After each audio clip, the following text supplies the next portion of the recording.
రెడ్డి ప్రభుత్వం వచ్చింది, కేసీఆర్ ప్రభుత్వం దిగిపోయి రేవంత్ రెడ్డి ప్రభుత్వం వచ్చింది. ఇప్పుడు ఎట్లా అనిపిస్తుంది మరి? మంచిగా అనిపిస్తుందా పరిపాలన? ఇప్పుడు ఏం మంచిగా అనిపిస్తలేదు. ఏం మంచిగా అనిపిస్తుంది? కాళ్ళు మోకాళ్ళు కుంటి నడువ సాతలు అయితే లేదు. అప్పుడు ఇంత రైతు బంధు వేసిండు, రైతు బంధు మీద బతికినాము. కర్ణ వచ్చింది, బియ్యం ఇచ్చిండు కానీ కడుపు చల్లకుండా బియ్యం తోటి బతికినాము. ఇప్పుడేంది ఒక బస్ కిరాయి 6 నెలలకు ఒకనాడు పోతాం. మాకు వచ్చింది ఏమున్నది? 6 నెలలకు ఒకనాడు పోతే ఎవడో ఎక్కిపోతాడు. బస్ కిరాయి కట్టనుండి ఒక మాట కరెంట్ వీలు బంధు నడిపిన సగం నడపలేడు. పొలాల కాడ కరెంట్ మంచిగా వస్తుందా? ఏడుతుంది, కరెంట్ లేదు, కూరట్లేదు. కరెంట్ 24 గంటలు కరెంట్ ఇస్తానంటే కరెంట్ ఇచ్చిండు, బతికినాం. రైతులు బతికిండ్రు, పొరగాండ్రు బతికిండ్రు. సత కాకుండా బంటి ఇప్పుడు పొరగాని చేసుకుందంటే కరెంట్ లేకపోయా. పెన్షన్ వస్తుందా నీకు? పెన్షన్ పింఛన్ రాదు. ఆడ 18,000 ఎట్లా మరి పెంచుతాడు? పెంచిండు పెంచిన 4,000 పెంచిండు. ఏడొచ్చింది 4,000 పింఛన్, 2,000 పింఛన్ కూడా పడదా వాళ్ళది. ఇంకా ఫస్ట్ అయింది. రైతు బీమా వస్తుందా? రైతు బంధు వస్తుందా? రైతు బంధు లేదు. రైతు బంధు లేదు. పంట ఎట్లా పండిస్తారు మరి? మరి ఏం చేయమంటున్నావు? గట్లనే తిడుతున్నాం. పోదామంటే సాధ కాకపోయి కాళ్ళు నడవ రాకపోయి ఎడికంటే పోతాం, ధర్నా పోదాం మన దగ్గరికి. పోతాడు ఏం చెప్తాడు? తెలిసిన 10 మంది పట్టుకోవచ్చు. మా సొంటలో మొర్రొచ్చు, మీ సొంటలో రాదు. ఒక చీరనాన్ని ఇయ్యలే, పూగురు తచ్చింది. ఒక చీరనాన్ని ఇయ్యలే, బతుకమ్మ చీరనాన్ని రాలే తెలివికి. బతుకమ్మ చీర పంపిండు, 15 రోజులు ఉన్నాక బతుకమ్మ చీర పంపిండు. పూగురుతో ఒక చీర కూడా మాకు ఇయ్యలే. పోతాను నా కోడళ్ళ కీర నాకు ఇయ్యలే. ఏం మంచిగా అనిపిస్తలేదు, అనిపిస్తలేదు. ఎవడు గెలిపించిండు?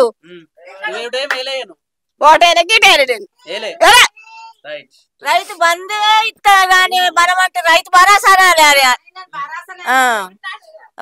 మన ఈ బంగారము లగ్గాలు చేయండి, తులం ఎక్కువ పెడతా ఆయన 1,00,000 రూపాయలు ఇస్తున్నాడు అని ఇట్లా చెప్పే అట్లా చెప్పే అంగిచ్చే పొంగిచ్చే ఏది పంపిస్తున్నాడు? పింఛన్లు వాళ్ళకి ఎత్తలేడా? మొఖాలు నడవత్తలేవు, ఇవి నడవత్తలేవు అంటే మొఖాలకు పెట్టుకుంటున్నాం. ఆయన ఇచ్చినవి ఈ ఏడాలు ఇచ్చినవి తిన్నాము, ఇప్పుడు అయిపోయినాయి. ఏం పంపుతున్నాడు? అత్తలేవు. రైతు బంధు పడకపోయే ఆయన మా ముంగడ కనవాడు కదా మంచిగుండు. ఓ బస్సు పెట్టు రత్తం మేము. ఆయనకేం భయం కాదు. మమ్మల్ని బతికేంది ఆయనేంది? ఏది ఇత్తలేడు. ఏం చేయమంటున్నావు? మమ్మల్ని మేము కైకిలు వదమన్నా గానీ వానలు వర్షాలు పడకపోయా, చేనులు పడకపోయా, రెక్కలతోని కుంటుకుంటూనే మెంటుకుంటూనే పోయి మా ముసలోళ్ళకు పింఛన్ వస్తుంది అన్నట్టే వాళ్ళకి మొఖాలు లేవు. మంచం మీద అన్నట్టు చూపిస్తా పండ్రి. అయినా గోళీలకు చాలతలేవు. అంటే అందరూ కాంగ్రెస్ వస్తే కరువే అని అంటారు, నిజమేనా? కరువే ఎప్పుడు వచ్చినా అదే బాధ. ఏమి సక్కదానం లేదు. రేవంత్ రెడ్డి మీద కొడుతుండు. అంటే వాళ్ళకే మంచిగా చేసుకుంటున్నాడు. లేకపోతే మాది ఎండబెట్టుండే మంచిగా చేసుకుంటుండు. మొత్తం వాళ్ళు పోతేంది ఉంటేంది, నాది మంచిగా ఉండాలనుకుంటుండు. ఆయన అనుకోలేదు కేసీఆర్.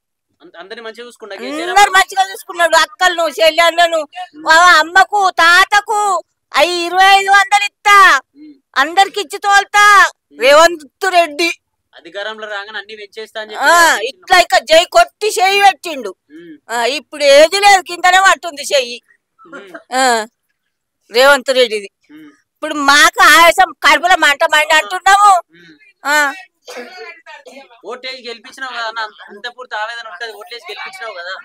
మరి మేమేయకపోతే ఆడికెళ్ళి గెలుసు.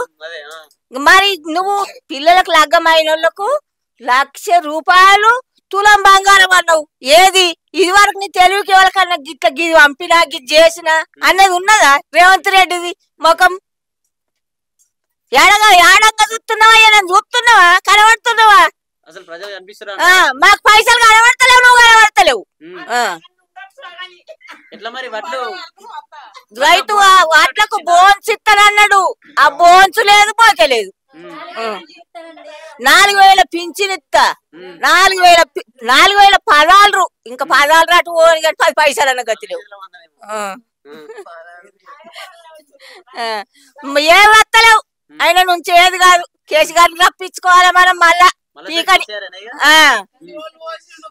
చిసిరోళ్ళు పోసిండు మాకు మంచిగా గరక మలువకుంటా మంచిగా కూసుంటున్నాము లేస్తున్నాము ఈయన ఏం చేసిండు అంటే అప్పుడు కేసీఆర్ అన్ని తప్పులు చేసి ఇప్పుడు ఒక మాట కూడా మాట్లాడితే బయటకు వస్తలే అంటాడు మరి కేసీఆర్ ఎన్నడూ తప్పు చేయాలి మాకు మేలు చేసిండు ఈయన తప్పు చేస్తుండు రేవంత్ రెడ్డి చేసినంత తప్పు కేసీఆర్ ఎన్నడూ చేయాలి అక్కల కాపాడుకున్నాడు చెల్లెళ్ళ కాపాడుకున్నాడు అన్నదమ్ముల కాపాడుకున్నాడు తాతమ్మల కాపాడుకున్నాడు అందరిని కాపాడుకున్నాడు మాకు బతుకమ్మ సీరియల్ పంపిండు ఈయన మోకాడికి ఒక కోకరైక పంపలే కోగు పంపలే యాడున్నావయ్యా కనవాడు చెప్తా నేను ఏమో మొఖం ఉన్నదో లేదు వచ్చేదానికి రేషం లేదు ఎక్కడ ఆడతలేవు అంతే